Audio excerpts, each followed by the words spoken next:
Hey,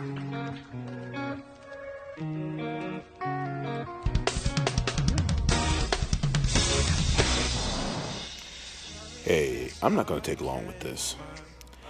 I finally got around to looking at the footage from last night's Raw.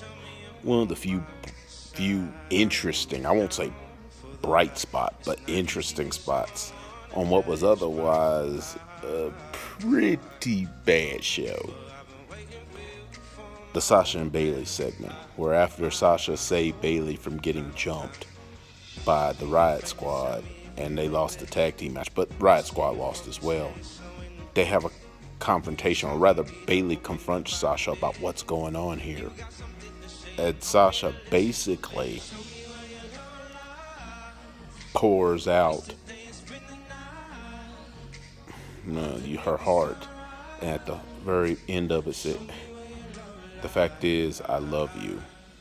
And the internet has gone nuts over this segment. You know, implying maybe a lesbian angle, or Mickey and Trish without all the craziness. Me personally, I don't think it's going to go to that, although it could very easily. But I don't think WWE has the stones to do it in 2018 like they did maybe during the Attitude Era, or even during Ruthless Aggression when they did Mickey and Trish. I don't think they have the stones to do it now, which is quite funny. Vince McMahon didn't like Mickey making the, let's just say, the vajayjay symbol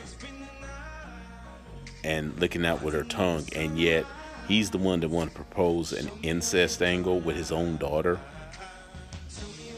Cuckoo.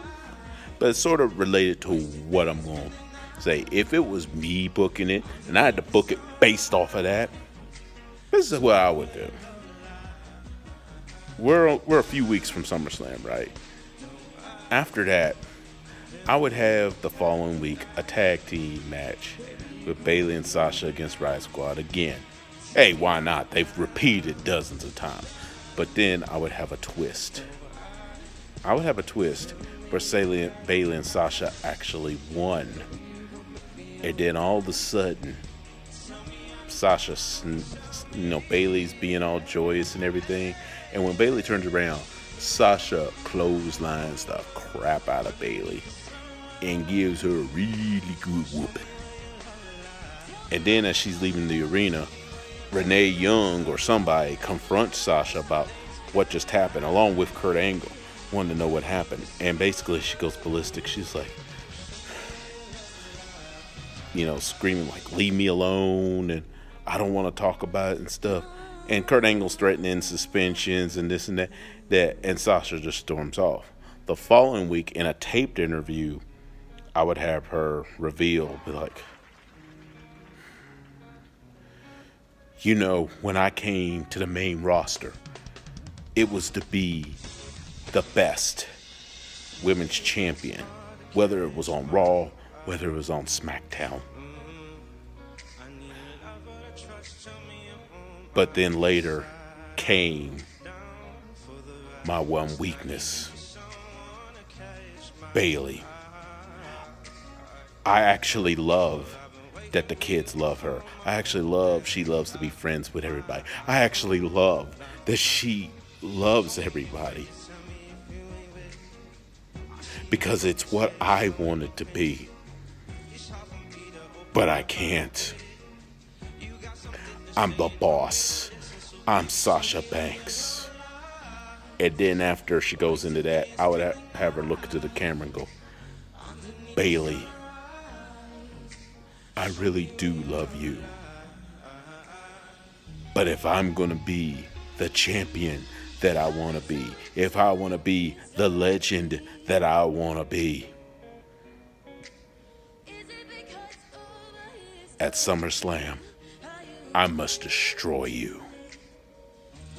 I must purge myself of what I love. No pity, no weakness. And it will be the hardest thing I ever had to do. But I must put you down. if I am to move forward. Basically, I would take it from a psychological standpoint. Think Batman Forever. You remember how the Riddler was obsessed with Bruce Wayne to the point where the only way to purge himself of this fixation was to torture Bruce Wayne and ultimately kill him, especially when he found out he was Batman? It would be a similar situation here. Don't count on WWE or their writers, or maybe even Vince McMahon, to think that deep. But it's a good psychological thing to go. And that's just one way to go about it. What do you guys think? I'm out. And by the way, what I got playing in the background I think is appropriate for this. Again, I'm out.